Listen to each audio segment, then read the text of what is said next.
kwento ng pagsilang ni Jesus. Traditionally, ginagawa ng Ministry of Youth Affairs na magkakaroon kami ng pagtatanghal, which is yung ang panunuluyan na. Gusto namin na maipakita at mabigyan ng aral yung mga parishioners namin sa Holy Family. Makilala nila, tapos magkaroon sila ng idea sa kung ano ba talaga yung mga nagaganap during that time na nagkakaroon sila ng paglalakbay at naghahanap sila ng matutuluyan para maisilang sila sa Kristo. Kita ko kung paano ginagawa ng mga dati ko pong officers, kung ano yung mga plano na ginagawa nila.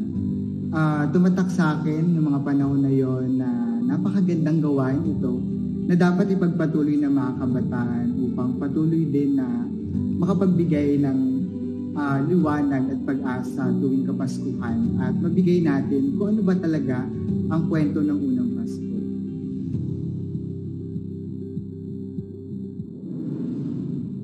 Pandemya ay isa sa nag-challenge sa akin, sa amin bilang mga leader, kung sa paanong paraan ba namin na magagawa at mabubuhay ang aming ministry.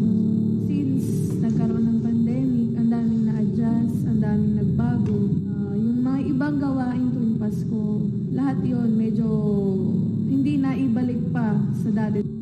Hindi namin pwedeng putulin yung tradition. Napag-isipan namin na bakit hindi namin gawin nakasanayan na sa panahon na yon ang virtual activities. Inisip kami ng paraan na paano namin maipapakita or maipagpapatuloy yung tradisyon ng ministry namin sa paraan na hindi magkakaroon ng interaction sa tao. So ginawa namin yung virtual panunuluyan noong 2020.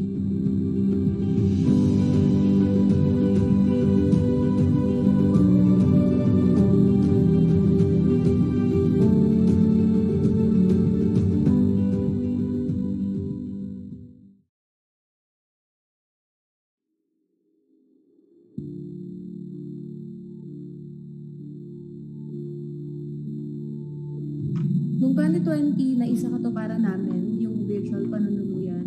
But then, noong 2021, unfortunately, na-cut yung tradition namin sa ministry.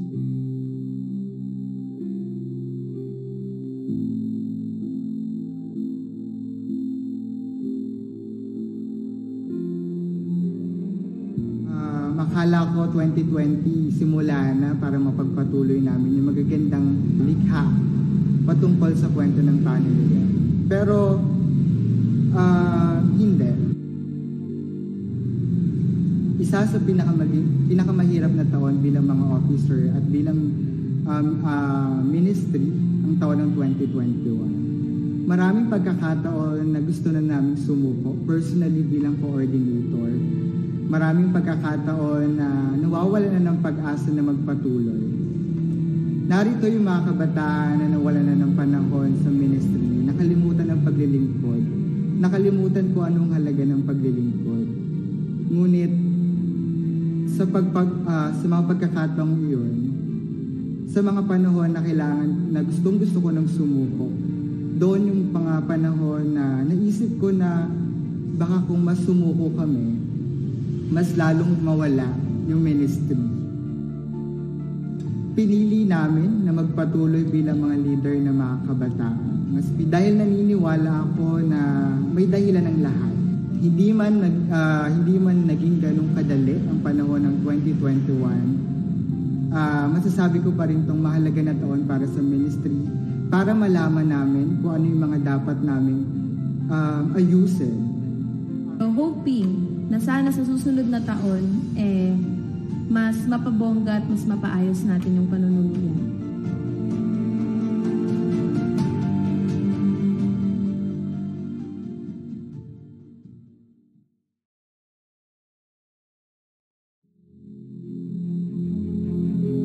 Bilang tinawag namin na liwanag ang taon ng 2022, hindi namin hahayaan na hindi makapagtanghal ng isang magandang programa ng panunuluyan para sa ating lahat.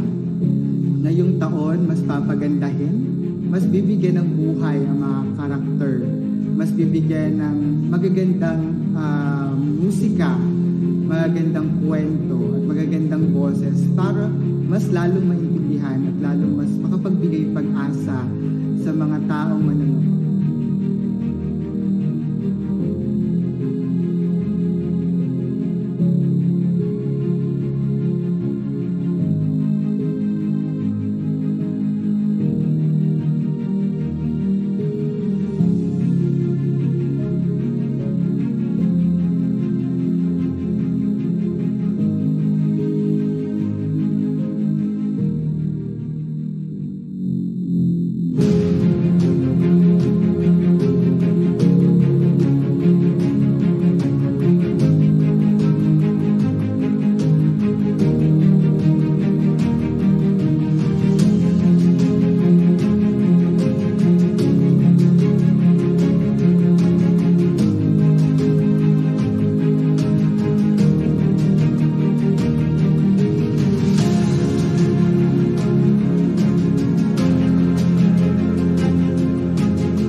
Sabay-sabay po natin tunghayan Ang muling pagtatanghal ng Ministry on Youth Affairs Sa natatanging kwento ng ang panuluyan.